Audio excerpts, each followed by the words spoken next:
नमस्कार दोस्तों, आपके विश्वसनीय चैनल में आपका हार्दिक स्वागत है। दोस्तों, आपको जैसा कि ज्ञात हो गया होगा कि बी फार्मा और डी फार्मा के एडमिशन प्रारंभ हो गए हैं। यानी जो लोग मध्य प्रदेश से बी फार्मेसी या डी फार्मेसी का कोर्स करना चाह रहे हैं, उनके एडमिशन की प्रोसेस प्रारंभ हो चुकी है। जैसा कि आप सब लोग जानते हैं कि मध्य प्रदेश में जो एडमिशन की प्रोसेस होती है वो काउंसलिंग के आधार पर होती है। यानी आप डायरेक्ट कॉलेज जाकर एडमिशन नहीं करा सकते।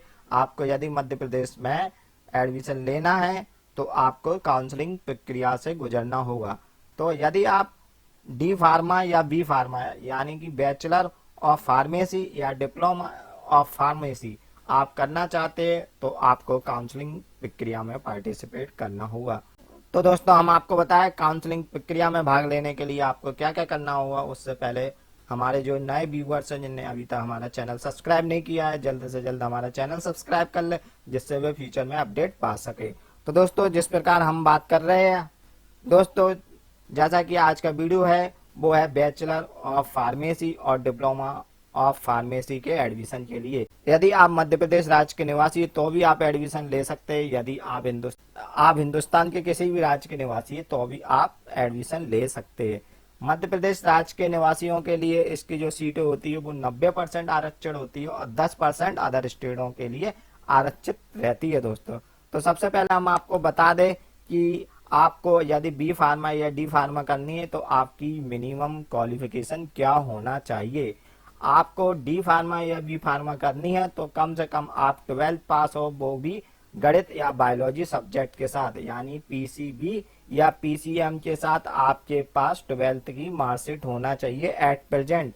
उसमें भी कम से कम आपके 45% अंक आए हो। यदि आप जनरल को बिलोंग करते हो और आप एससी एसटी या ओबीसी को बिलोंग करते हो तो 40% अंक के साथ उत्तीर्ण होना चाहिए।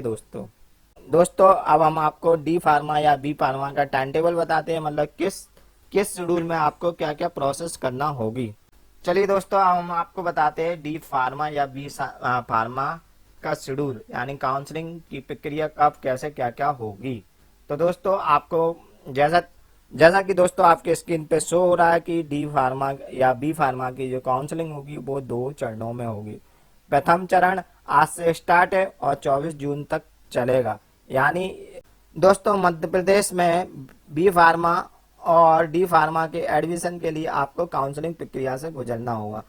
इस ये काउंसलिंग प्रक्रिया 2 चरणों में होगी।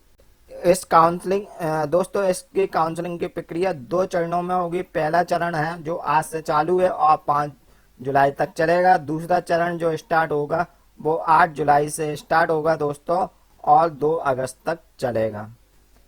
तो दोस्तों, हम आपको बताएं कि आपको क्या क्या प्रोसेस करनी होगी। सबसे पहले आपको रजिस्ट्रेशन करना होगा। प्रथम चरण के लिए आपको आज से 24 जून तक रजिस्ट्रेशन होंगे।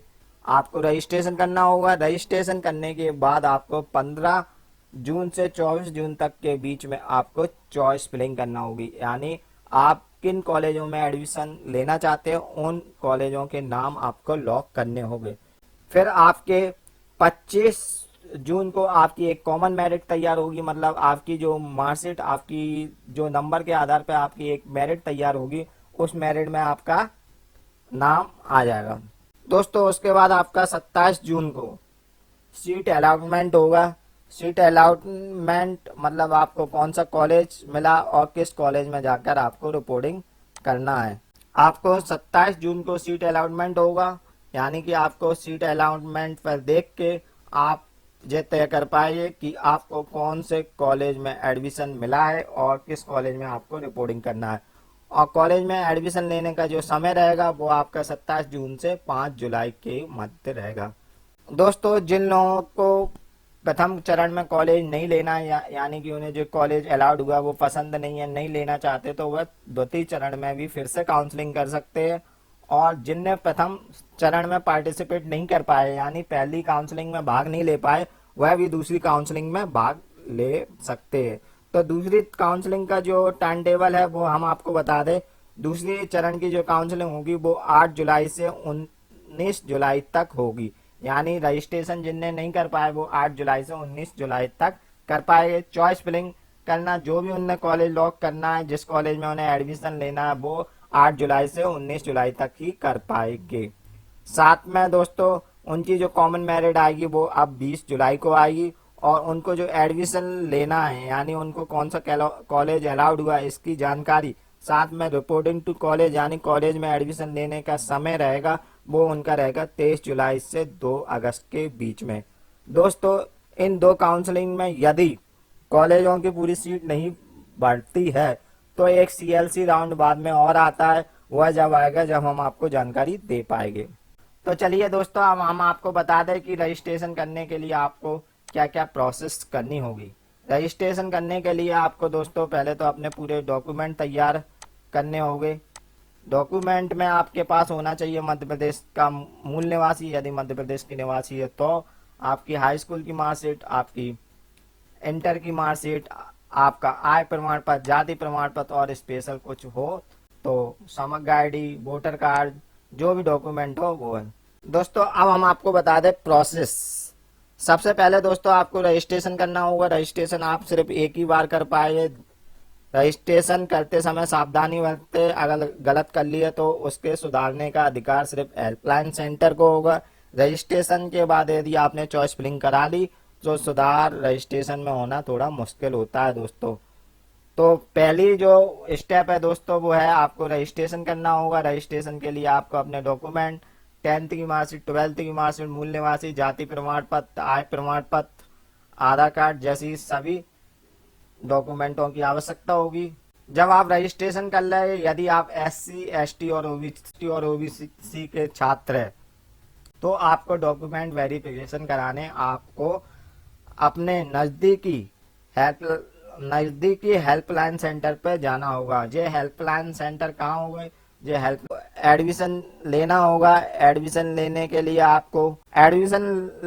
लिए आपको कॉलेज में रिपोर्ट करना होगा। कॉलेज में रिपोर्टिंग के समय आपको ऑनलाइन वाला form, counselling form, allotment letter और वेरिफिकेशन लेटर, ये सभी साथ में आपके पूरे दस्तावेज जो आपने वेरिफिकेशन सेंटर पे उपलब्ध कराए थे सब आपको उपलब्ध कराने होंगे। दोस्तों याद रखें आपके अलॉटमेंट लेटर पे जो डेट लिखी उस डेट तक आपको एडमिशन लेना होगा। यदि किसी कारणवश आप एडमिशन नहीं ले पाए तो आप एडमिशन के पात्र नहीं रहेंगे। आपको नेक्स्ट राउंड यानी अगले राउंड में चॉइस फिलिंग करनी होगी और फिर आपको ये प्रक्रिया से गुजरनी होगी। परंतु यदि आपने रजिस्ट्रेशन पहले करा लिए तो रजिस्ट्रेशन नहीं कराना होगा, मगर चॉइस फिलिंग दोबारा करानी होगी। डॉक्यूमेंट वेरिफिकेशन करा लिए तो आपको डॉक्यूमेंट वेरिफिकेशन नहीं कराने, डॉक्यूमेंट वेरिफिकेशन नहीं कराए तो डॉक्यूमेंट वेरिफिकेशन कराना होगा।